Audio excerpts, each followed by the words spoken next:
Hello, everyone. I'm Whitney Espick, CEO of the MIT Alumni Association, and welcome to the February Alumni Forum, Decoding the Mystery of Water on Mars.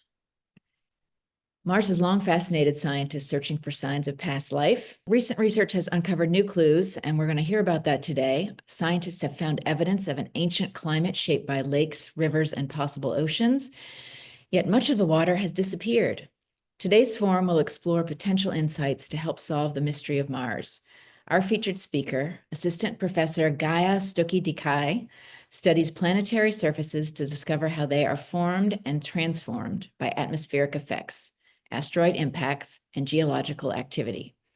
Gaia is the Peter Puster and Paula Voxbush Career Development Assistant Professor in the MIT Department of Earth, Atmospheric, and Planetary Scientists, known around here as EAPS. Her research explores how Mars's ancient water systems preserve its climate history, offering insights into the planet's potential to support life. Gaia is joined in conversation with our moderator, MIT Professor Emeritus Richard Binzel, a planetary scientist whose work has focused on asteroids, planetary surfaces, and space exploration. If you already have questions on our topic, don't wait. You can start adding them to the chat box below, and you can also upvote questions to help ensure that we speak to what's on your mind. Now, I will welcome Professor Stucky to guide us on an adventure to Mars. Gaia. First of all, thank you so much, Whitney, and thank you to the whole Alumni Association for having me here today. Yes, my name is Gaia. I'm an assistant professor here at EAPS. You may know EAPS as being the really, really tall building that you can play Tetris on sometimes. And so here at EAPS, for the last 2 years I've been here. I've been working on building my research group, but for the last entire decade, I've really been focused on trying to, unlock to me, one of the most fascinating mysteries of our solar system. And so with that, I'll start sharing some of my work with you. Wonderful. And so, this isn't really just a quest to find water on Mars today. It's about understanding how planets evolve, how climates change, how do habitable environments form, how can they be destroyed, how can we better understand our cosmic neighborhood and, potentially our future as a spacefaring species, because that's a future that is not that far away.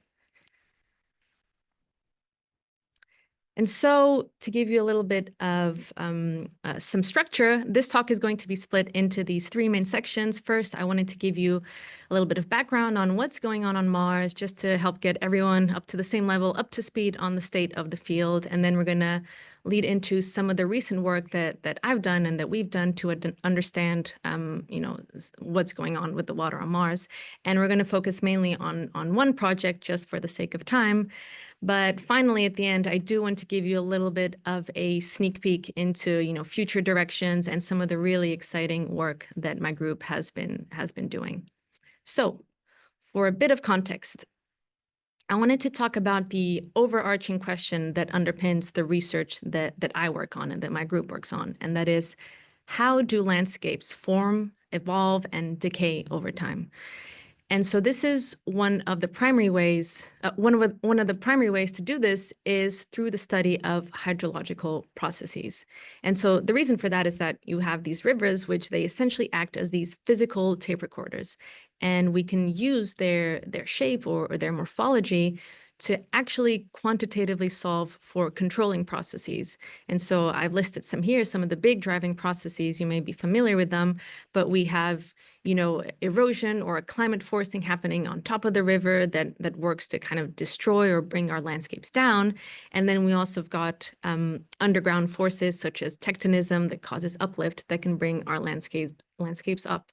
And so surfaces are generally kind of modulated by this dynamic balance of both of these forces.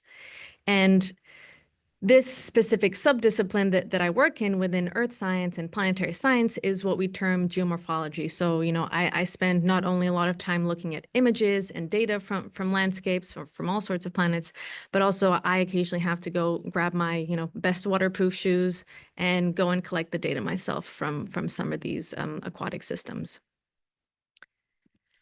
And so the big question is, what happens when the landscape that you're interested in studying hasn't been active for billions of years?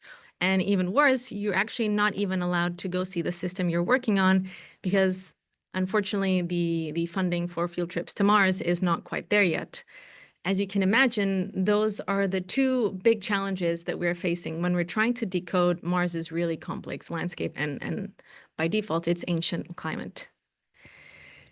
And so going a little bit back, for those of you who aren't familiar with the red planet, today Mars is an extremely cold, dead, dry landscape, and there's not much going on, unfortunately. However, way back in the past, it used to be very dynamic, and it was much more like our own planet Earth billions of years ago. And so, in fact, you probably might have seen one too many headlines, this whole family of headlines that pop up every few months claiming a very familiar thing, water on Mars or some variety of that has been discovered. And so what's going on? How do we keep discovering water on Mars? What do we actually know? What is still left to discover with regards to water on Mars, if anything? There is stuff to discover. And so, perhaps the best way to answer this question is to kind of backtrack all the way back to the very start. And that is one of the very first sensationalist articles about water on Mars that was made over 100 years ago. And so this is a snippet from one of the papers for when Percival Lowell, he was one of the first people to actually grab a telescope and point it at Mars, at the surface of Mars, where he started mapping all these surface features that he could see. And what he found is that there was this extensive network of channels that were crisscrossing the entire planet. And these were actually linking major cities on Mars, which of course could only have been made by a very advanced alien civilization. And so, spoiler alert, there was no advanced alien civilization. However, there is still some truth to Percival's observations. And of course, since then, this was more than 100 years ago, we've had vast amounts of evidence that has kept coming in and with increasing resolution. And so we do know now that what he maybe saw, which could have also been errors with the telescope, but what he could have been seeing are traces of these eroded valleys. And so these are littered all over the surface of Mars, and they represent these fast-flowing rivers that used to flow on the surface of Mars, which we call valley networks. And there's also other forms of evidence, so things like deltas and fans, and so that would indicate that there's all this sediment flowing from these rivers, and they were deposited in a large standing body of water. And these are just examples that you see from remote sensing, from the satellites going around the planet, right? So if we combine this with in situ rover data that's actually looking at the rocks, we find equally compelling evidence at, at the kind of like centimeter, millimeter scale. So this can be things like pebbles that had to be rounded by river action, or layered sediments that had to be deposited through these ripples and little dunes in their riverbed. And so we're going to focus on some of these remote sensing because we're looking at larger scale processes. So for these large geomorphic landforms, so these valleys and these deltas, studies generally suggest that this long-lived runoff or surface water, they would need millions of years for them to be able to form these systems. And so that could be liquid water either as rainfall, or it could be snow that eventually melted. But it would need to be something that was extremely long-lived. And we think that from providing ages to these systems, we think this burst of what we call fluvial activity or surface water would have occurred around this time. So you don't need to worry about the ages on Mars, but if you look in the bottom of the x-axis, you can see around 3.7 billion years ago is when we think the majority of these systems happened and then stopped happening. However, there is just one big problem with this, and that is that climate models for ancient Mars, they just can't recreate this amount of precipitation or liquid water that can remain stable on the surface for this long, for millions of years. No matter how many knobs they turn in their model, it's simply too cold. Mars is further away than the Earth. The sun was colder back then. So all of this gives rise to what we call this early Mars paradox. And so, you have climate scientists and geologists constantly trying to converge on an answer as to actually, what happened back then. And there was actually an editorial that came out, which, they called it Mars at war, but really it's more like Mars at mild academic disagreement. It's not that aggressive, but their response to this was to make a formal scientific retaliation explaining why we're all getting along perfectly fine. Thank you very much. And ultimately that is true. You know, we are simply trying to meet in the middle to find a climate regime that can actually satisfy the models and the observations, what we're actually seeing on the surface.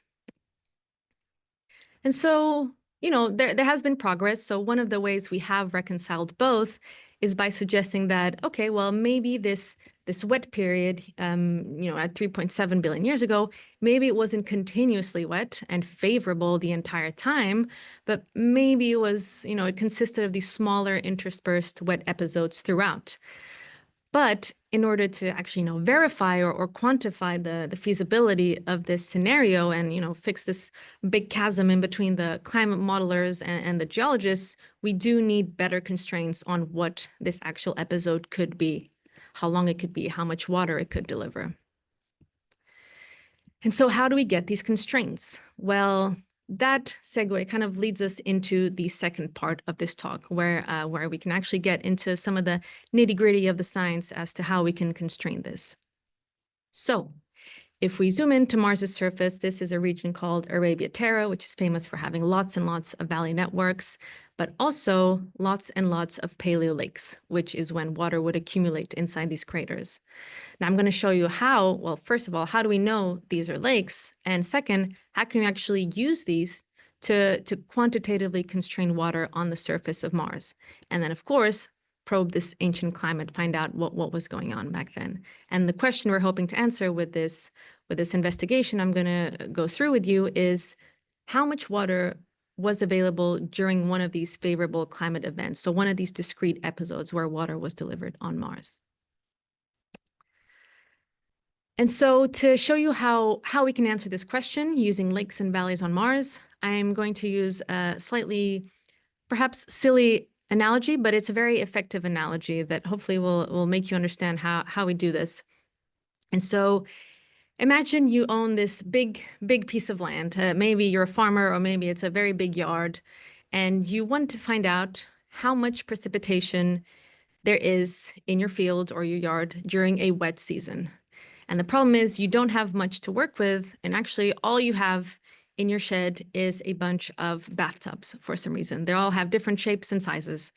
And so what you decide to do is to distribute these bathtubs across your field with the idea that maybe they can be used to collect water and you can measure that water. The only problem is that you forgot something. You're actually going to be gone for a really long time. And maybe you're taking a really long vacation, but regardless, you're fairly certain that by the time you come back to check on your water, all the water will have evaporated after this wet season. So what can you do?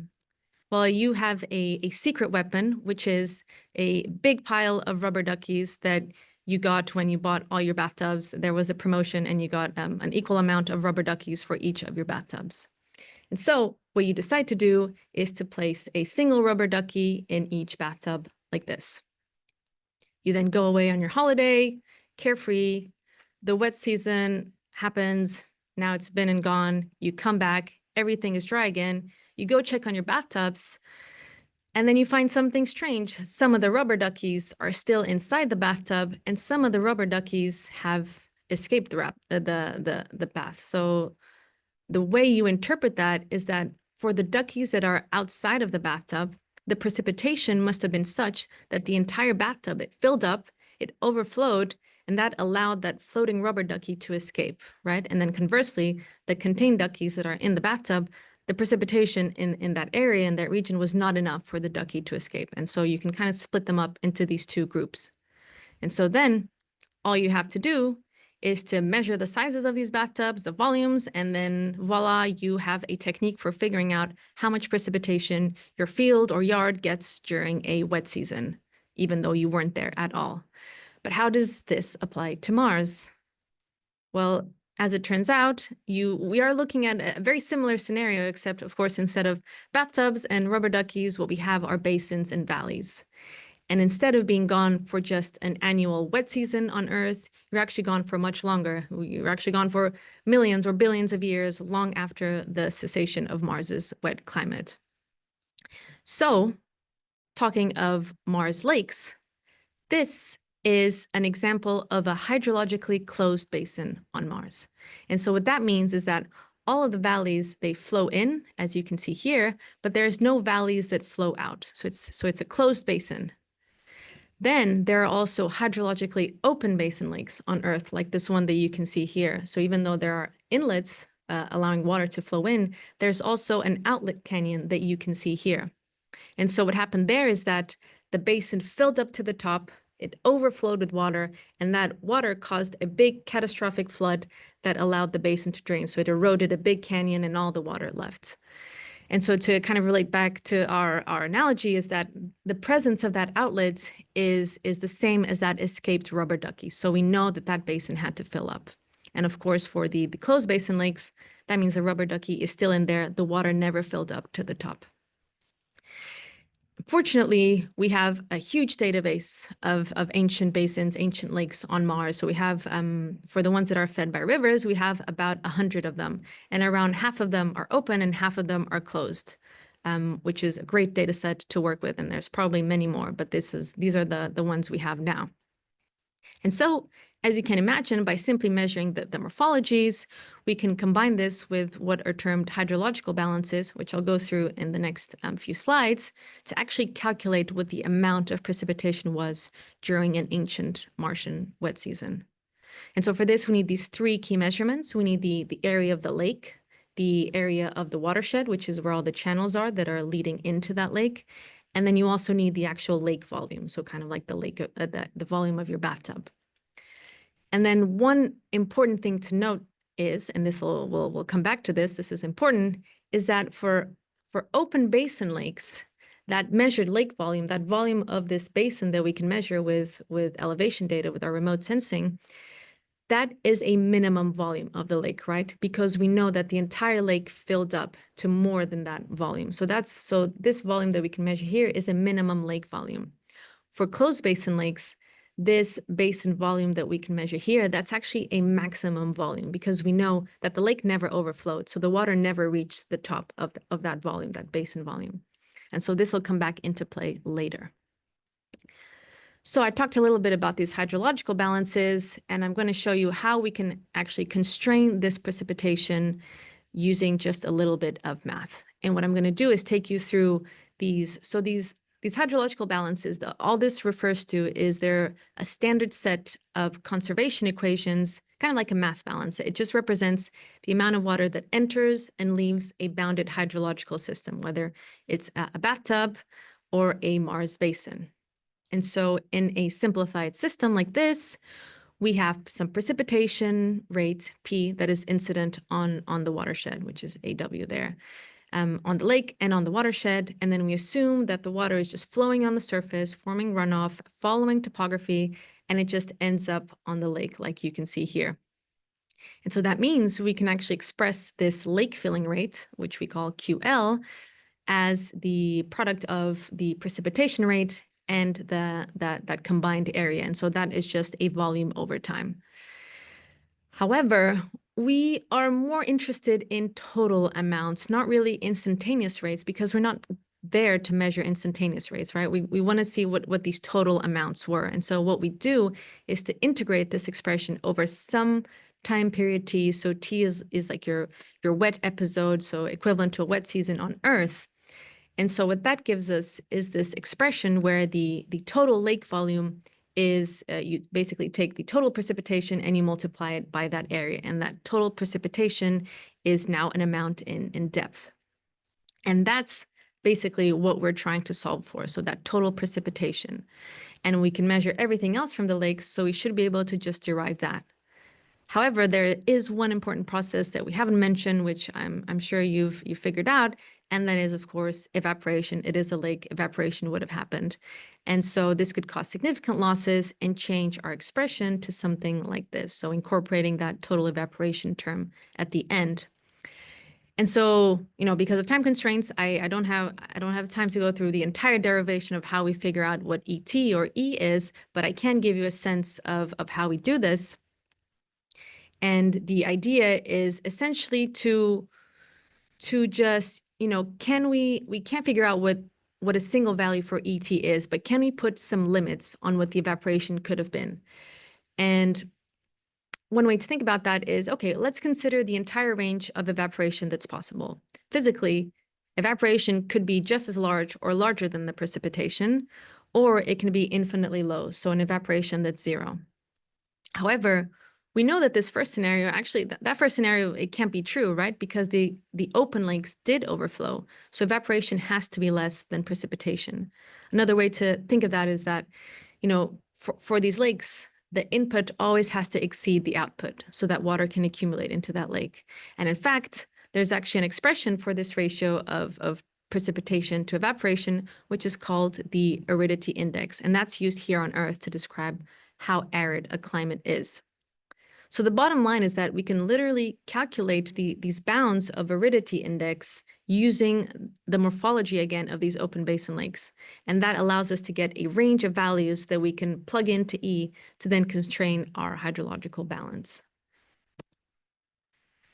So after we've got this range of aridity indexes, we can feed it back into our original equations and inform our hydrological balances. And now we can finally solve for PT, our total precipitation values for each of our lakes.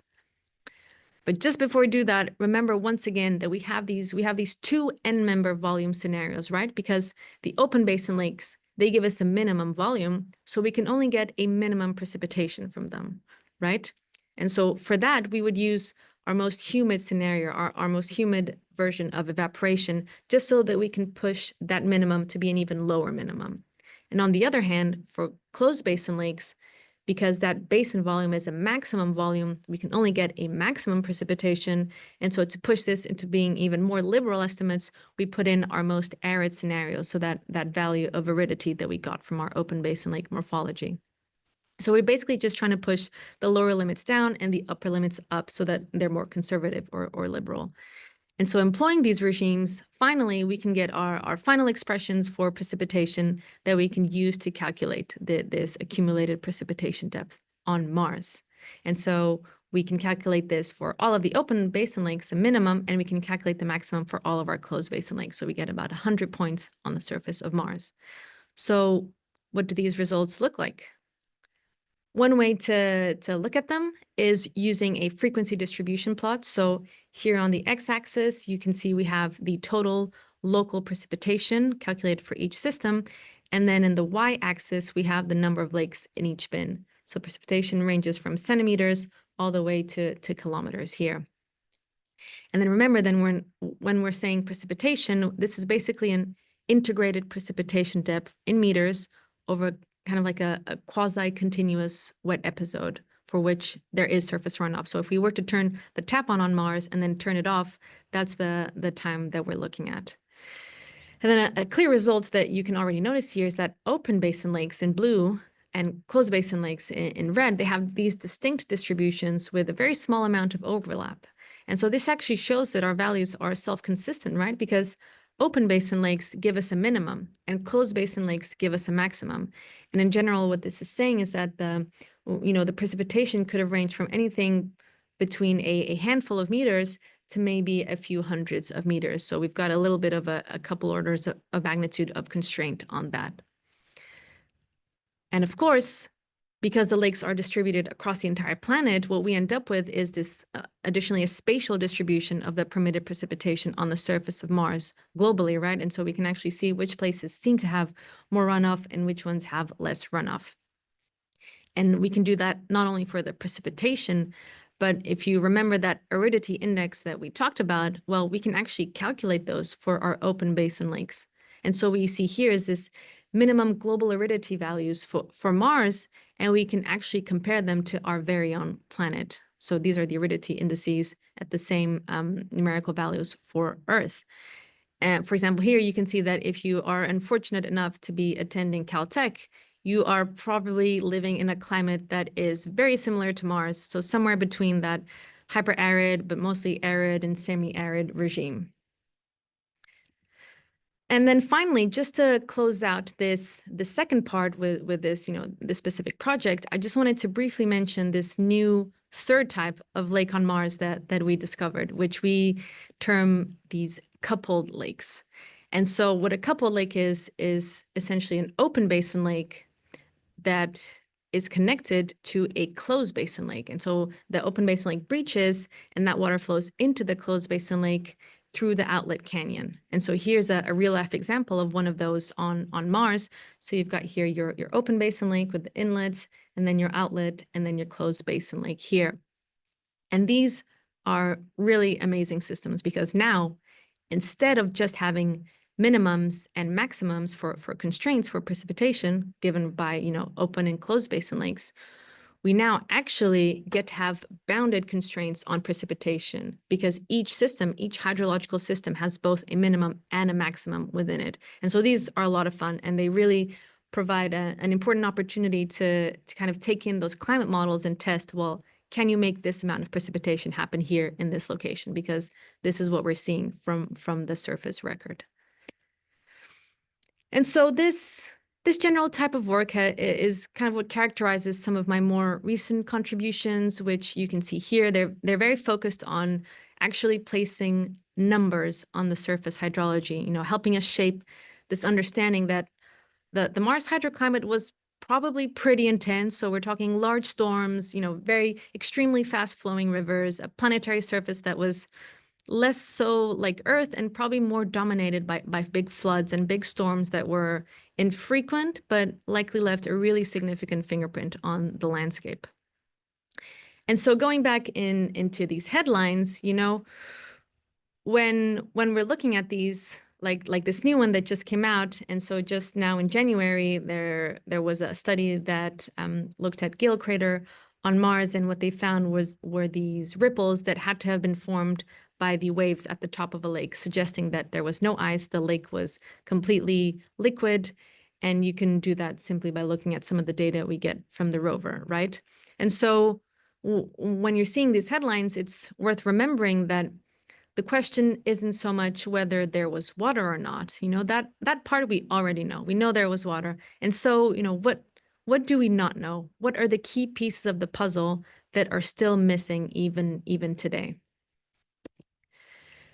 And so with regards to Mars's hydroclimate, there are a handful of questions that really still need to be addressed. And the three that really kind of live rent-free in my head are the three that I've listed here. And so the first one is, what was the climate actually like? So was it warm and wet? Was it cold and icy? Was it a mixture? Could it have changed over time? And, even though I've told you that we did have liquid water, maybe that liquid water was just very, very brief when there was a lot of ice and that ice melted, or some people even suggest that some of these channels could be subglacial, so they weren't even exposed to the air. So that's one of the questions that we are hoping to still answer. Second is, what was the total amount of liquids in the water cycle, right? And so even though we can calculate that for a few episodes, we still want to know what is the total inventory of water in its entire hydrosphere. And this is important because there's, some important hypotheses that suggest that the entire northern hemisphere Mars could have been one giant ocean. But to be able to actually assess this theory, we need to have a better understanding of the size of the water inventory and potentially how it's changed over time and where it's gone. And arguably one of the most important is, how long do these conditions actually last for? How was it hours? Was it millions of years? How can we actually figure out the time, and did these episodes change over time? So this question of timing is extremely important, and so are the others. So basically all these three questions have crucial implications for habitability, because a planet that is wet and warm and has global oceans and can have stable water for millions of years would very likely have been able to develop life. And that would have been right around the time that we're doing the very same thing on our very own planet. So these are really three of the key questions that we want to look at answering. And so for this final part, I wanted to show you some of the really exciting new things my group has been working on specifically to target these outstanding questions on Mars. So we can start with the first one, and this is a project that is being led by my student. She's a second-year PhD student, Zoen, and the primary concept that she is tackling is basically this. We have these beautiful valley networks on Mars. Hopefully you're aware of that now. And, it's not just a few, we've got tens of thousands of these valley networks all over the surface of Mars. We also have a lot of climate models of Mars that can predict precipitation. So you would imagine that if you look at the distribution of valleys and the distribution of precipitation that is modeled, and if you compare those two, well, you would predict that surely there would be more precipitation in the locations that have more valleys and less precipitation predicted for the regions that have less valleys. Then when you actually look at the data, it looks something like this. So this is actually a screenshot from one of the figures from a recent climate model. And it's not dissimilar to any of the other correlations we've ever looked at, which is very strange. That's not what we would expect. Why could this be? Well, actually, if you're not aware of this, water actually flows downstream, and it can flow for very long distances. You just have to think of the Nile and the Amazon River, where it can flow for a huge amount of kilometers. And so what that means is that where the rain falls is not necessarily where the deepest or the widest or most visible rivers will be, right? And so those could actually be very much downstream of where the precipitation is. So what is Owen doing? Well, she's actually taking every climate model that there is for Mars available. And what she's doing is she's generating a flow map for the entire surface of Mars, predicting where the water would flow based on the topography. And so, if you look at some preliminary results that you can see here, so she's just done this for one basin, but she's extending this globally.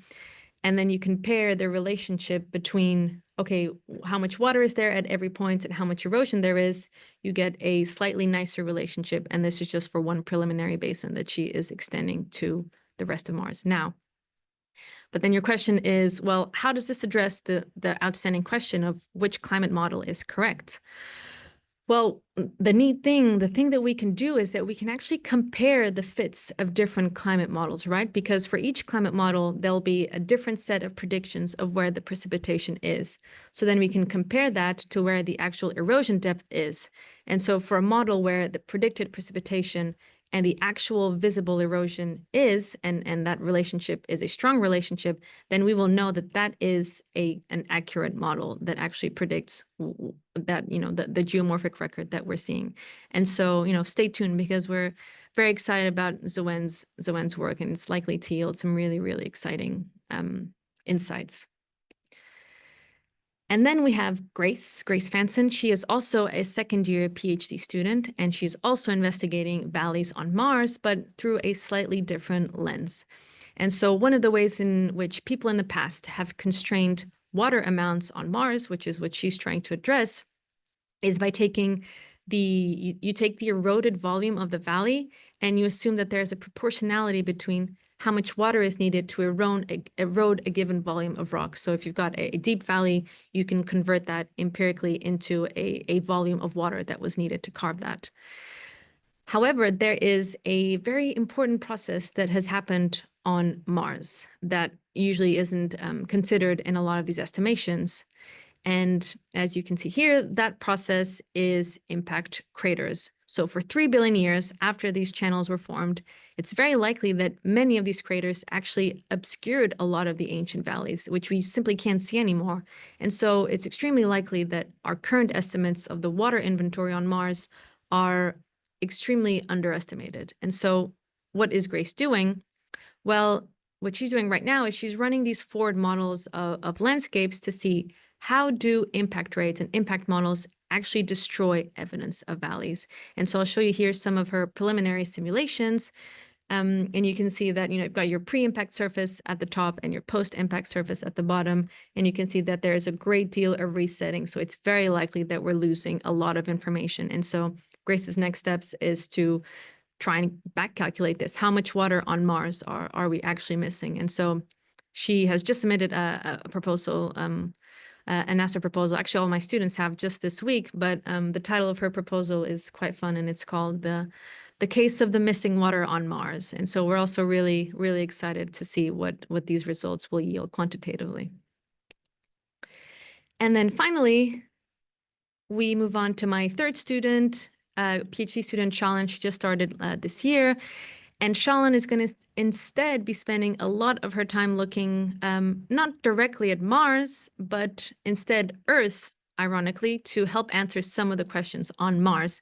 And so in particular, she's going to be spending a lot of time in these volcanic islands, which are excellent analogs for Mars since they're made of the same type of rock, and we know their ages, and there's a lot of neat features about them that make them really easy to study geomorphologically speaking. And so here is one of our field sites. This is one of the islands in Cape Verde. It's extremely arid, very similar to what we think Mars would have looked like. And so you can actually, close your eyes and reopen them and just imagine that you're on the surface of Mars 3.5 billion years ago. You're flying over a lake with these large sediment fans coming in. There's a crater wall all around you. All you have to do is just ignore the road and the buildings. Or unless you subscribe to Percival Lowell's views that there was a civilization, then you can keep those in. But essentially, Shalan's project is to essentially it'll be the first time somebody has actually studied fully basaltic alluvial fans with a view to generating analogs for Mars. And we have received some support from the JARVS, the Innovation Seed Fund, to explore how drones can actually be used for this purpose, how we can use aerial vehicles to better understand planetary surfaces such as Mars. And this is a really exciting field because we have the Mars helicopter, we have Ingenuity, and this is a big area that's going to be really important. And we're starting to send a lot of helicopters because they're a nice intermediate between satellites and a rover that can only travel small distances. But essentially, the aim of Shalan's work is to use these kind of science hypotheses and also operations to better understand how these landforms form here on Earth, and then apply that to try and shed light into the timescales that these can form, both physically and geochemically, to be able to say a little bit about timescales of habitability on ancient Mars. And so finally, I also just wanted to briefly mention the Europs. Here are just a subsample because they're always very shy about sending photos of themselves to me. But they've done such a huge variety of work, and it has ranged from doing global maps of landslides to picking up the tiniest little sand grains from volcanic islands with me. And they've not only helped advance our work a lot, but it's just always been a huge pleasure to train the next generation of young researchers here at MIT. And so with that, I just wanted to conclude by saying thank you all very much for the opportunity to share my work with you. I do hope you have all learned a little bit about Mars's ancient past and the role that water has played in shaping its landscapes.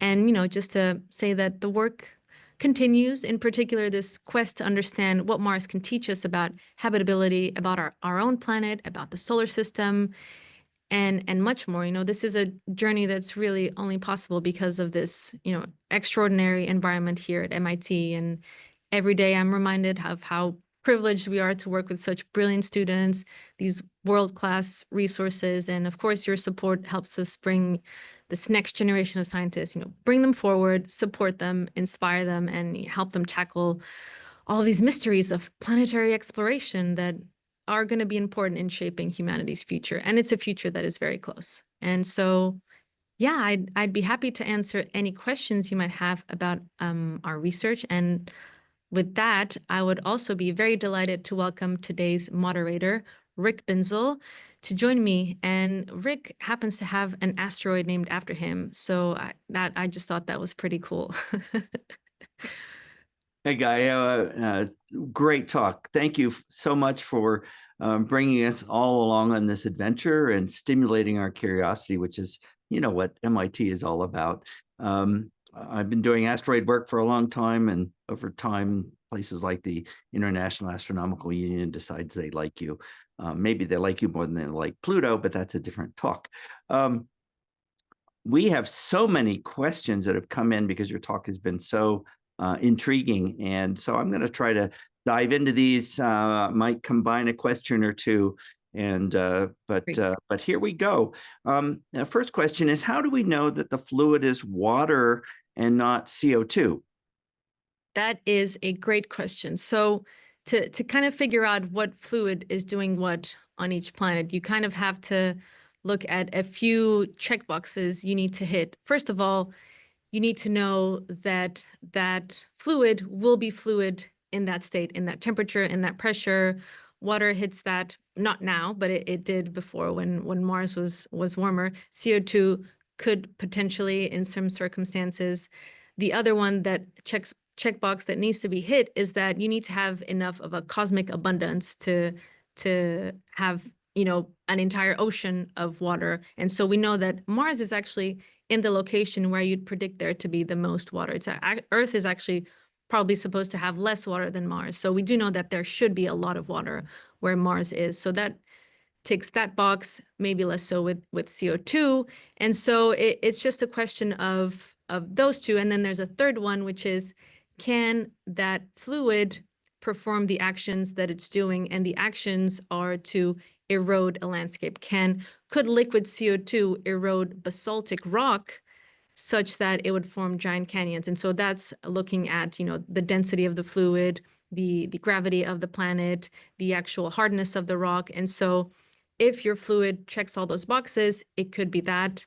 However, the problem with CO2 is that even though it may hit a few of the boxes, the problem with the abundance, stability, and the main thing is that if it were that, we would see a lot more evidence of CO2 deposits. So things like carbonates. So we actually have very few carbonates on Mars.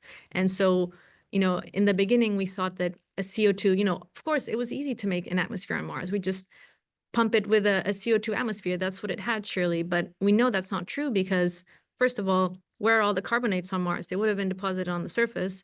And then second, if you actually add too much CO2 to an atmosphere, you actually eventually start cooling it down because you start forming CO2 clouds, and then that energy gets reflected back. And so it eventually cools down. So CO2 is not quite the right answer, but there was certainly a lot of different hypotheses that were given back in the day.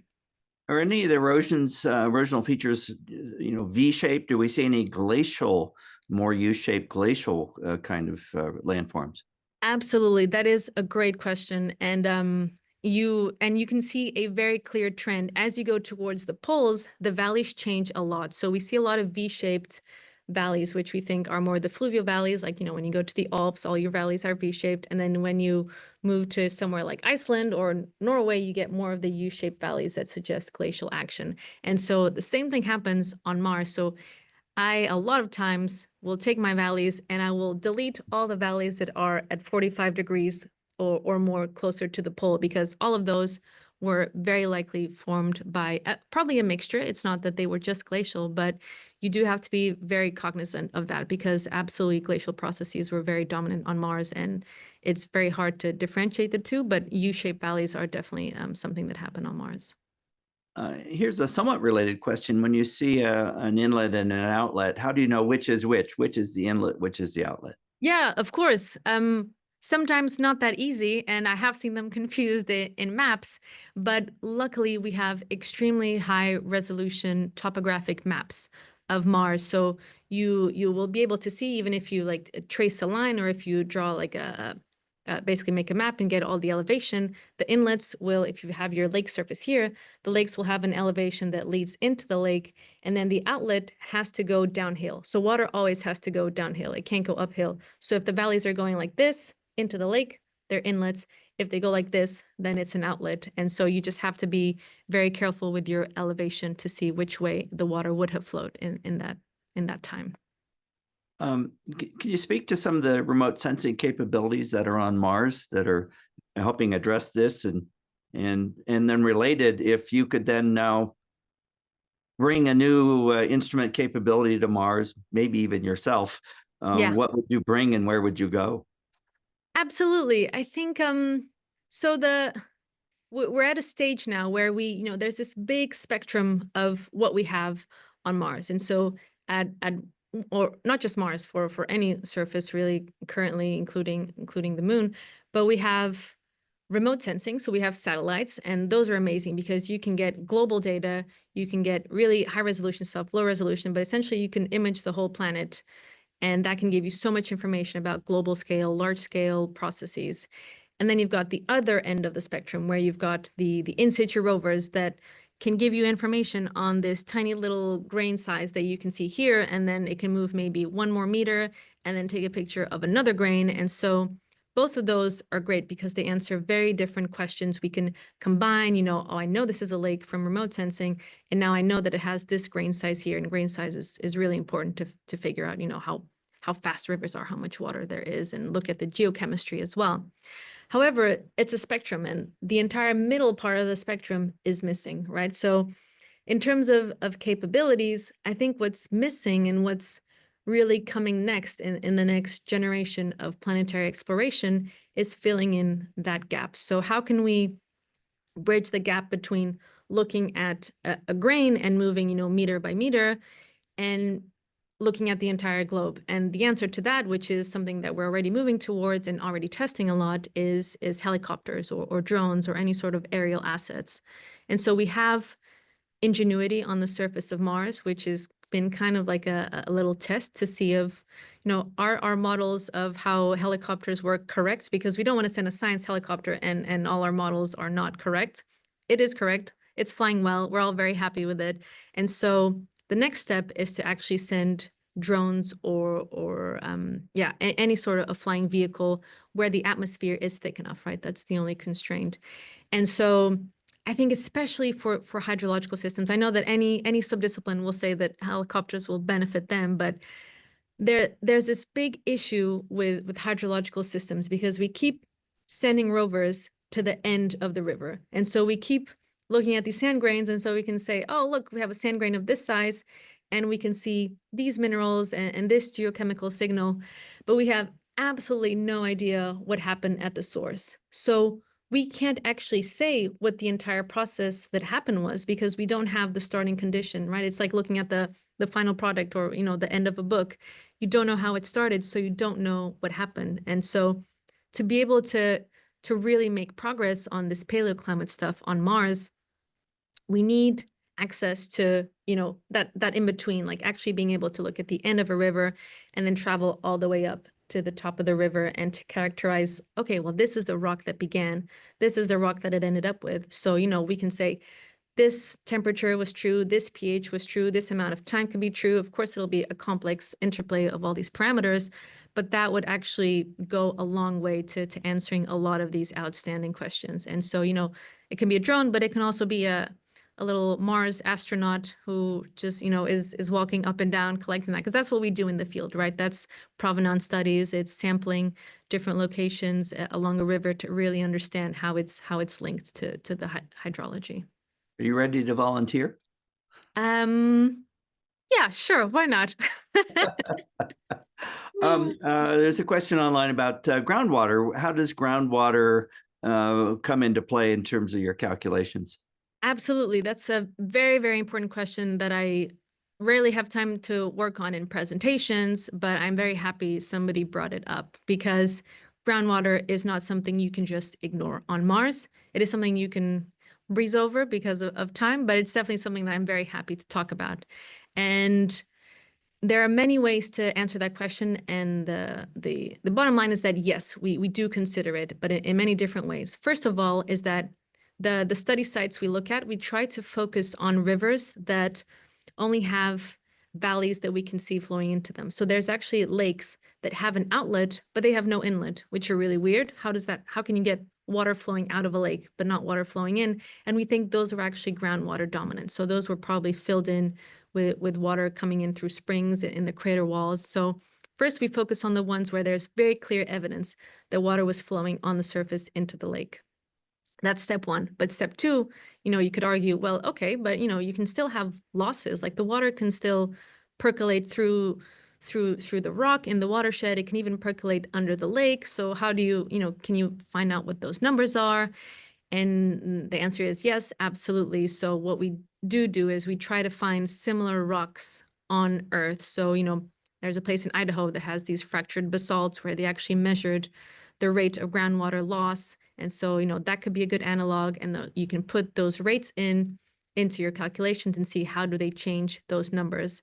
And that is what we did in the supplementary, to say that it doesn't change the values too much, because the dominant process is actually the evaporation. So when your water comes in these like arid, semi-arid regions, your biggest losses are the evaporation, and then groundwater is a smaller fraction of that. So Mars is a field of orders of magnitude. So, we're happy with like a 1 or 2 orders of magnitude. And if you add in groundwater, it doesn't change the answer by that much, essentially.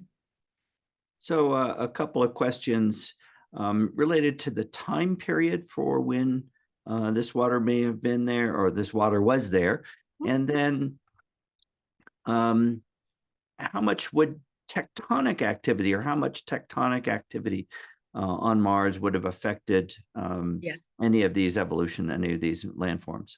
Yes. Oh, these are great questions. So first of all, timing. We know that, so we know this happened around, all the valleys formed around 3.5 to 3.7 billion years ago. The reason why we know this date is because of a technique that we call crater counting or crater dating. And very simply put, it seems like a crazy thing, but we can literally just count the number and diameter of craters of a surface, and then you can just plug that into a software, and then you get a number that tells you this surface is 2.3 billion years old. And the way that works is that we have actually developed these really nice models for how the solar system, what the impacting rate was for the early solar system up until today. And the cool thing is that we can calibrate this, because we actually have, we've been to the moon, we've brought moon rocks back, and we can actually date moon rocks. And so we can take those dated moon rocks that we know, maybe this one is 1 billion years old, and I took it from this location, and then this location has this many craters that are this size. So we can actually calibrate our models using moon samples. Caveat is that all these models are calibrated to the moon. They're not calibrated to Mars, but we don't really know. We don't have an option right now. We just use our moon calibrated models for impacting and for age. But this will be one of the big advantages of, if I were to go in person to Mars, or if we get, Mars sample return, if we actually get a piece of Mars, we'll be able to put some ages and calibrate those impacting rates for Mars. And then all of our dates, everything we know about Mars ages and valley networks, could be just a little bit more accurate, which will be really exciting. And so that's what we know about the ages. And then the second question was tectonism. Also a really, really, really good question.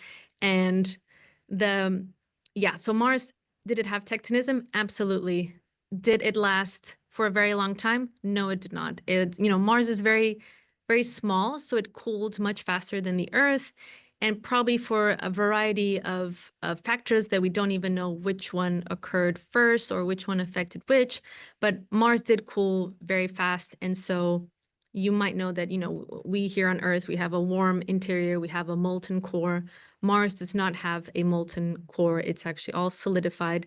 And so when your interior solidifies, you don't have that temperature gradient to cause convection, to cause plate tectonics, to any of that. You're basically just a cold piece of rock. And so that happened really early on for Mars. Again, it was cold. It's hard to say how it's connected to the water and to what extent there was some sort of positive feedback, because, water helps lubricate a lot of our plate tectonics. But also on Mars, if your core, if your core freezes, then you also lose your magnetic field, because you don't have that dynamo spinning, generating your magnetic field. If you lose your magnetic field, you're also losing your protection from the sun. And so you then lose your atmosphere. And so, there was a lot going on for Mars around, between 4 to 3.5 billion years ago, primary of which was this cessation of this internal dynamo, loss of the magnetic field, and very little tectonism. We do have huge structures. So like the biggest volcano in the solar system is on Mars. It's 20 kilometers high. It's amazing, but it is very, very old. And we think it all happened before the valley networks. But there's some people that think there could have been some concurrence, giant volcano, would make things warm, would make water flow. So there's a lot of feedback to think about, but Mars has been basically tectonically inactive for 3.5 billion years, which is why we can actually see all these valleys, or else they would have disappeared and we couldn't do what we're doing. Oh, that's great. That's really great. Leaving Mars for a moment is a question about Titan and the Dragonfly, which is sort of a helicopter-like mission that will go to Titan, which is a large moon of Saturn, which may have, we think, has methane lakes. It's the whole phase diagram is different when you get further from the sun. Any applications or pre-thoughts that how this drives exploration beyond Mars? Yeah, absolutely. So I can't mention everything, but so when one of my students, one of her other projects is actually applying these, these hydrological balances. She's actually doing this for Titan. And so Titan also has lakes, also has inlets, also has outlets. So it's got all the necessary ingredients to do something very similar. The big difference, well, there's a few big differences. One of the big differences is that it's actually active. So the lakes are currently filled to the brim, so you can't measure their volume as well. So you have to tweak the parameters a little bit. And another thing that's really important on Titan that I kind of told you is not as important on Mars is that Titan is very much groundwater dominated. So a lot of the action on Titan is happening beneath the surface because it's really, really porous. It's like, it's made of ice and it's got these hydrocarbons. So that's some things that we're having to consider. But Zoen is basically, doing similar things, measuring these areas of these drainages, these lakes, seeing if we can get any bathymetry. There is a little bit of bathymetry for the lakes that you can find their depths and their volumes. And then kind of like flipping the question, we know the precipitation, it's much easier because it's raining now, right? So maybe the question isn't so much what is the rain on Titan, but instead she's trying to apply this to figure out what is the subsurface flow on Titan. Can we say, we know the precipitation, we know all the morphologies, what is actually going on at the subsurface, and can we quantify this?